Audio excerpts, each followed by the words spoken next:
अस्पताल का वो सन्नाटा आज कुछ अलग ही कहानी बयां कर रहा था। दीवारों पर टंगी घड़ी की टिक टिक जैसे हर किसी की धड़कनों के साथ तालमेल बिठा रही थी। पुष्पा और गोपाल बेचैनी से डॉक्टर के केबिन के बाहर खड़े थे। उनके चेहरे पर चिंता साफ झलक रही थी। अंदर क्या सच छुपा है, ये जानने की घबराहट उनके हर एक सांस में महसूस हो रही थी। तभी दरवाजा खुलता है और डॉक्टर गंभीर चेहरे के साथ बाहर आते हैं। उनकी आंखों में कुछ ऐसा था जिसने माहौल को और भी भारी बना दिया। आप दोनों अंदर आइए, डॉक्टर की धीमी लेकिन भारी आवाज ने जैसे तूफान से पहले की खामोशी को और गहरा कर दिया। पुष्पा और गोपाल अंदर पहुंचे। उनके दिल जोर जोर से धड़क रहे थे।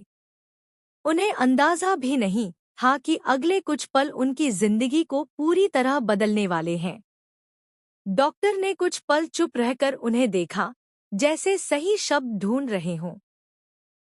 फिर अचानक उन्होंने वो बात कह दी जिसे सुनकर पुष्पा और गोपाल के पैरों तले जमीन खिसक गई। आर्य भविष्य में एक बच्चे का पिता बन चुका है। ये सुनते ही कमरे में जैसे सब कुछ थम गया। पुष्पा की आंखें फैल गईं, उनके होंठ कांपने लगे। ये कैसे हो सकता है? उन्होंने हकलाते हुए पूछा। गोपाल भी पूरी तरह सन्न थे। उन्हें समझ ही नहीं आ रहा था कि डॉक्टर मजाक कर रहे हैं या कोई बहुत बड़ा सच सामने आ गया है। डॉक्टर ने गहरी सांस लेते हुए कहा, ये बात सुनने में जितनी अजीब लग रही है, सच उससे भी ज्यादा चौंकाने वाला है।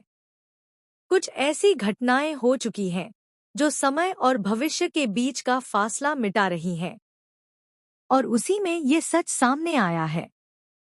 पुष्पा के दिमाग में जैसे हजारों सवाल एक साथ घूमने लगे। लेकिन आर्य तो अभी उनकी आवाज भर्रा गई। उन्हें समझ नहीं आ रहा था कि वो इस सच्चाई को कैसे स्वीकार करें। गोपाल ने डॉक्टर की तरफ देखा। क्या आप पक्का कह रहे हैं? कहीं कोई गलती तो नहीं? डॉक्टर ने सिर हिलाया। नहीं, ये कोई गलती नहीं है। हमारे पास ऐसे सबूत हैं जो इस बात की पुष्टि करते हैं। इतना सुनते ही पुष्पा की आंखों से आंसू बहने लगे। उनके लिए ये खबर किसी झटके से कम नहीं थी। एक तरफ उनका बेटा, जिसकी जिंदगी अभी सही से शुरू भी नहीं हुई थी, और दूसरी तरफ ये चौंकाने वाला सच कि वो पहले ही पिता बन चुका है।